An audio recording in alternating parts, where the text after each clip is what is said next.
ఇంకా start. Hi, నా పేరు ప్రతిభ. ఈరోజు నేను డ్రాగన్ ఫ్రూట్ చూపించబోతున్నాను. సో ఇక్కడ చూస్తే డ్రాగన్ ఫ్రూట్ అన్నమాట. సో కొంచెం క్లోజ్అప్ ఇవ్వండి. సో ఇది డ్రాగన్ ఫ్రూట్.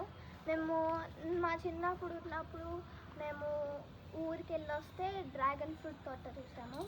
అప్పుడు డ్రాగన్ ఫ్రూట్ తోట చూస్తే మా నాన్నమ్మ చిన్న మొక్క తీసుకొచ్చి నాటింది. ఇది స్కూల్ వేస్ట్ అనమాట, లైక్ పెయింట్ బకెట్స్ దాంట్లో నాటాము. అండ్ ఆర్గానిక్ వేస్ట్ మా ఇంట్లో ఆర్గానిక్ వేస్ట్ అంతా మేము దీనికి పోయక్కర్లేదు. ఐ మీన్ కొంచెం పోసుకున్నా పర్లేదు, కానీ వాటర్ ఎక్కువ అక్కర్లేదు డ్రాగన్ ఫ్రూట్కి.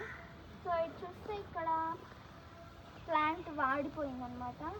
ప్లాంట్ వాడిపోయి ఇక్కడ నుంచి ప్లాంట్ వెనకమాల నుంచి డెవలప్ అవుతూ వస్తుంది. సో ఇలా చూస్తే ఎలా పెరిగిందో చూడండి ఒకసారి. సో మేము ఒక స్టిక్ పెట్టి టై చేసేసి డ్రాగన్ ఫ్రూట్ ప్లాంట్ అంతా మంచిగా వెంటిలేషన్ కోసం ఇలా బయట పెట్టాము. లోపల కూడా పెట్టచ్చు, కానీ ఎంత పెరిగిద్దో తెలియకుండా లోపల పెడితే వేస్ట్. మళ్ళీ ప్లాంట్కి సన్లైట్ అదంతా లేకుండా అది చచ్చిపోవచ్చు. సో మేము 4 years బ్యాక్ పెట్టుకున్న ప్లాంట్ చూస్తుంటే చాలా హ్యాపీగా ఉంది. ఇంకా ప్లాంట్ ఇంత పెద్దగా పెరిగిందంటే చాలా ఆనందంగా ఉంది.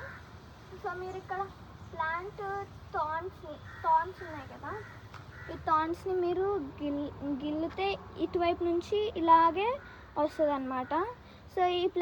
సో ఇది వాడిపోయింది, గ్రాడ్యువల్గా కింద పడిపోయి డ్రాగన్ ఫ్రూట్ వస్తుంది.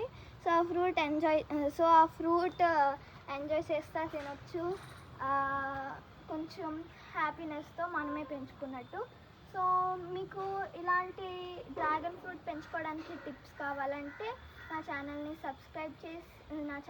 సబ్స్క్రైబ్ చేసి లైక్ చేసి కామెంట్ సెక్షన్లో డన్ అని పెట్టండి. షేర్ చేయడం మర్చిపోకండి.